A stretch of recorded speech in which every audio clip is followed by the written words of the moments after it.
guys and welcome to the YouTube channel of Legal Edge After College.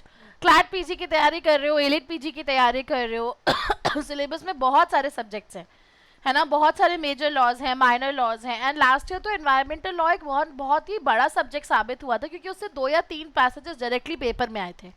तो ऐसे में ये जानना बहुत इंपॉर्टेंट हो जाता है कि हमें क्या कवर करने की ज़रूरत है और हमें क्या स्किप करने की ज़रूरत है, मतलब what things we should cover in our preparation and what are the topics we should skip entirely. तो आज इस स्पेसिफिक सीरीज और इस पर्टिकुलर वीडियो में मैं आपके साथ बात करूंगी कि कौन से ऐसे मोस्ट इंपॉर्टेंट टॉपिक्स हैं एनवायरमेंटल लॉ के जिनसे आप एग्जाम में क्वेश्चंस एक्सपेक्ट कर सकते हो। तो यदि आपने अभी तक एनवायरमेंटल लॉ को टच नहीं भी किया है और आप अब उसकी प्रिपरेशन स्टार्ट करने वाले हो तो आप सिर्फ इन टॉपिक्स को भी कवर कर सकते हो and you are good to go for CLAT PG and AILET PG everyone. So let's start.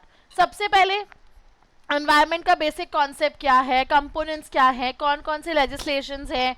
Pollution पे आपको पता होना चाहिए उसके क्या काइंड्स हैं, क्या सोर्सेज हैं, नॉइस पोल्यूशन, सॉइल पोल्यूशन, ठीक है, फिर लैंड एयर पोल्यूशन, ये सब आपको पता होना चाहिए। एयर क्वालिटी इंडेक्स क्या होता है, वाटर क्वालिटी इंडेक्स क्या होता है, ये जो बेसिक प्रिंसिपल्स हैं वो, ठीक है। एनवायरनमेंट का डेफिनेशन, उसका inter relationship with other human beings, मतलब एकदम बेसिक कॉन्सेप्ट आपको थोड़ा सा नॉलेज होनी चाहिए सो दैट आप बाकी चीज़ों को अच्छे से समझ पाओ ना। एनवायरमेंटल लॉ की सबसे अच्छी बात यह है कि ये जो प्रिंसिपल्स हैं, precautionary principle, polluter pay principle, public trust doctrine, intergenerational equity और सस्टेनेबल डेवलपमेंट, ये सबसे इंपॉर्टेंट प्रिंसिपल्स हैं एनवायरमेंटल लॉ के। मैं आपको बताऊं क्यों, क्योंकि ये वो प्रिंसिपल्स हैं जो पहले इंटरनेशनल लेवल पे डेवलप हुए, फिर हमने उनको जुडिशियल प्रेसिडेंट्स के थ्रू हमारे इनकॉर्पोरेट करा हमारी टेरिटरी में।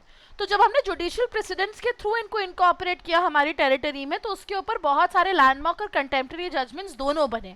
तो ये प्रिंसिपल्स इंटरनेशनल एनवायरमेंटल लॉ का भी पार्ट है और डोमेस्टिक एनवायरमेंटल लॉ का भी पार्ट है। इनफैक्ट जो हमारा एनजीटी एक्ट है वो भी हमें क्लियरली बताता है कि it is mandatory for NGT to incorporate all of these principles while passing any of the judgement, ठीक है। तो ये जो फंडामेंटल प्रिंसिपल्स एनवायरमेंटल लॉ के ये उस लेवल का रोल प्ले करते हैं विद इन द कॉन्सेप्ट।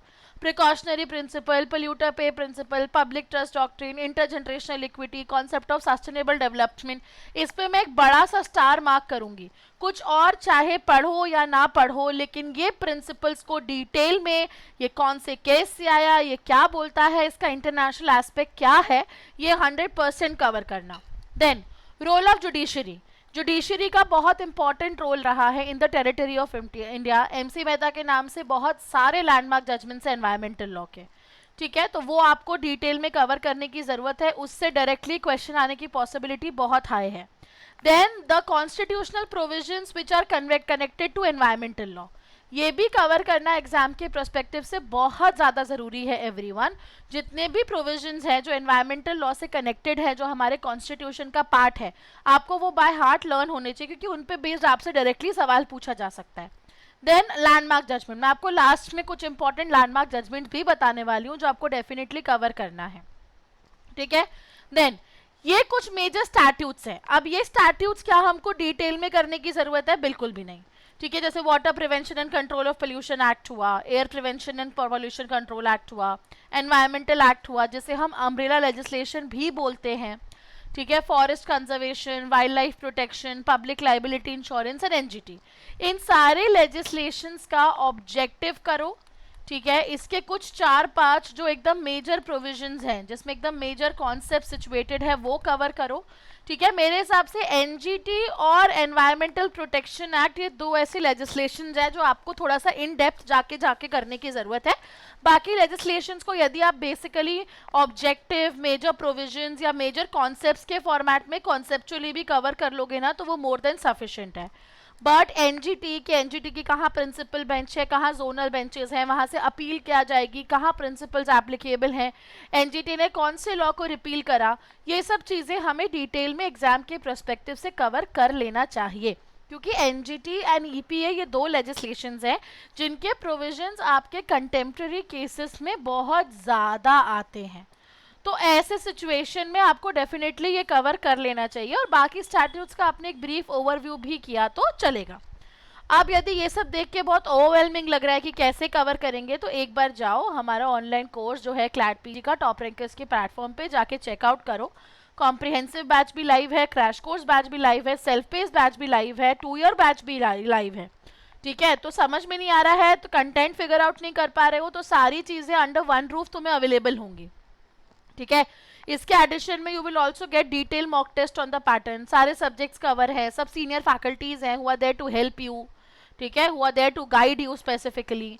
तो डेफिनेटली ये जो कॉन्सेप्ट है ये आपको बहुत ज़्यादा हेल्प करेगा, बहुत ज़्यादा आपको वो मतलब गाइड करेगा इतने कम ड्यूरेशन में कवर करने के लिए। Plus you will have doubt clearing sessions also, so why not start preparing for it everyone, right? Then everybody, in addition to this international environmental law और एग्रीमेंट्स भी आपके लिए बहुत ज़्यादा इंपॉर्टेंट है। ठीक है, बहुत ज़्यादा आपके लिए इंपॉर्टेंट है। जितने भी डिक्लेरेशन है, जैसे स्टॉकहोम कॉन्फ्रेंस हुआ, रियो डिक्लेरेशन हुआ, रियो +20 हो गया, सस्टेनेबल डेवलपमेंट गोल्स का कॉन्सेप्ट हो गया, मिलेनियल डेवलपमेंट गोल्स का कॉन्सेप्ट था। तो ऐसे जो प्रिंसिपल्स है वो आपको करने चाहिए। उसमें एजेंडा 21 का डॉक्यूमेंट हो गया, क्योटो प्रोटोकॉल हो गया। तो ब्रीफली सारे कन्वेंशंस क्या बोलते हैं, सारे प्रिंसिपल्स क्या बोलते हैं, उसमें क्या इनकॉर्पोरेटेड है, ये सब आपको डिटेल में कवर करना चाहिए एग्जाम के प्रोस्पेक्टिव से। इतना कवर करना आपके लिए सुपर डुपर इंपॉर्टेंट होगा। जब आप इतनी चीज़ें लाइन बाय लाइन कवर कर लोगे उसके बाद जाके ये बोल सकते हैं कि आपने एनवायरमेंटल लॉ को प्रिपेयर कर लिया। Then this is the list of the top most important landmark judgements of environmental law. ये लिमिटेड लिस्ट नहीं है, इसमें और भी केसेस हैं, लेकिन ये कुछ केसेस हैं जो आपको डेफिनेटली कवर करना चाहिए।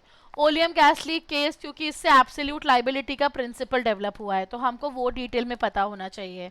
ताज ट्रेपेजियम केस हुआ, कमलनाथ का केस हुआ, पब्लिक ट्रस्ट डॉक्ट्रिन डेवलप हुई है इस केस से थ्रू, तो ये हमें डिटेल में पता होना चाहिए। वेल्लोर सिटीजन वेलफेयर फोरम का केस बहुत लैंडमार्क केस है, precautionary principle, polluter pay principle and sustainable development तीनों के कनेक्शन में। TN गोवर्मन तिरुमल पद का जो केस है इसमें फिर रीटरेट हुई थी पब्लिक ट्रस्ट डॉक्ट्रिन, तो ये हमको डिटेल में पता होना चाहिए। Indian council for enviro legal action, again a landmark case on principle, precautionary principle, polluter pay principle and sustainable development. One more case is RLE के केस। ठीक है, तो इतने केसेस तो एकदम नॉन नेगोशिएबल हैं, इतना तो तुम्हें डिटेल में कवर कर ही लेना चाहिए फॉर एनवायरमेंटल लॉ। यदि आपने इतना पोर्शन, इतने केसेस, इतने कॉन्सेप्ट्स कवर कर लिए एग्जाम के लिए तो you are good to go for the paper with respect to environmental law everyone. Alright, that's it for this specific video. यदि आप हमारे किसी भी कोर्स में एनरोल करना चाहते हो तो 6363286363 पे कॉल करना। बाकी हमको सारे सोशल मीडिया हैंडल्स पे फॉलो कर लो। ठीक है, क्योंकि आप तो क्लैट और एलेट आने ही वाला है, तो ऐसे बहुत सारे अच्छे वीडियोस आपके लिए हम लोग चैनल पे लाते रहेंगे। All the best and take care.